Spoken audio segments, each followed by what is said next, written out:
জি, গত ৩ দিনের যে হালকা বৃষ্টিপাত হলো এবং সাথে যে ঝড়ো বাতাস বয়ে গেল, এতে আমাদের নীলফামারী সদর উপজেলায় আমন ধান ১০ হেক্টর জমি মাটিতে হেলে পড়েছে। তো আমরা পাকা ধানগুলোকে তাড়াতাড়ি হারভেস্ট করার জন্য কৃষকদেরকে পরামর্শ দিচ্ছি। হ্যাঁ, এতে এখানে আমার ধান পড়ে গেছে, ২-৩ দিন পানি দিয়ে ধান সব পড়ে গেছে। এখন এগুলো ধান ক্ষতি, বিরাট ক্ষতি হয়ে গেল, সব পাতা নেওয়া যাইবে। হ্যাঁ, আর কী করা যাবে কোন? যে হাঁস মুরগি এগুলা মুরগি ধান খাইতেছে, এগুলো তার পাওয়া যাইবে না, এটা তো আর লসে হয়ে গেল। সমস্যা হইতেছে আমাদের তো জমিগুলো তো ভালোই ছিল, এবার ফসল সবচেয়ে ভালো ছিল, কিন্তু বৃষ্টি এবং বাতাসের কারণে সব জমি ধান পড়ে যায় এবং বৃষ্টি তোমার হচ্ছে ধানের উপরে উঠে। হ্যাঁ, এখন কিছু কিছু শুকনা হচ্ছে, কিন্তু যেগুলো শুকনা হচ্ছে সেগুলো তো 50% পাওয়াই যাবে না। হ্যাঁ, আর যেটা পানির নিচে আছে সেটা তো একদম সম্পূর্ণভাবে নষ্ট হয়ে যাবে। হ্যাঁ, প্রভূত ক্ষতি। হ্যাঁ, এটা অস্বীকার করার উপায় নেই। এখন সরকার কি হবে, হ্যাঁ, কি করবে, হ্যাঁ, এটার উপরে নির্ভর করবে সব কিছু। এবার আমার ধানটা খুব ভালো হইতো।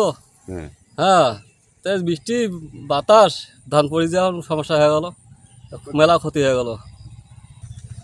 সেই জায়গা ভিজে পচে গেল, ধানটা আমার নষ্ট হয়ে গেল। এই যে পচে যাচ্ছে ধান, বৃষ্টির জল লাগিয়েছে, পানি লাগিয়েছে আমার ভুনভাই খেতে।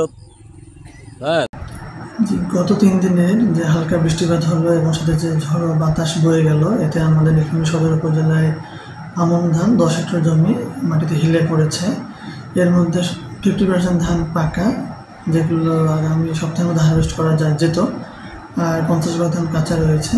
তো আমরা পাকা ধানগুলোকে তাড়াতাড়ি হারভেস্ট করার জন্য কৃষকদেরকে পরামর্শ দিচ্ছি।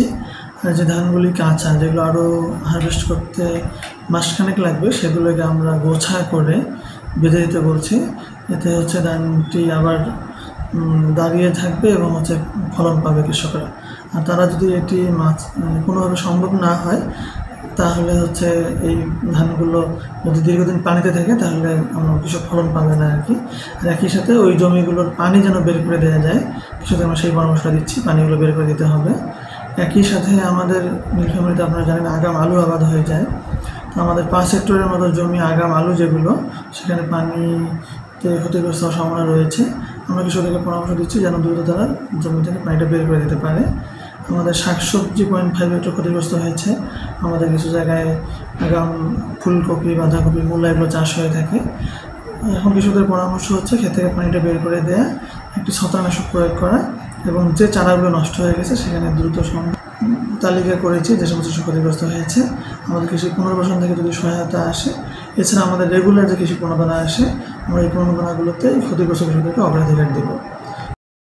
আল্লাহ যা দিছে ফসল কম দেয় নেই, ভালোই দিছে, কিন্তু অথচ ওপরওয়ালা এই ২-৩ দিনকার ঝড় বৃষ্টির কারণে ধানটা এমন মাঝে মাটিতে পড়ার কারণে অনেক আমার ক্ষতি, মানে এত ক্ষতি যে স্বীকার করে নেওয়া মুশকিল।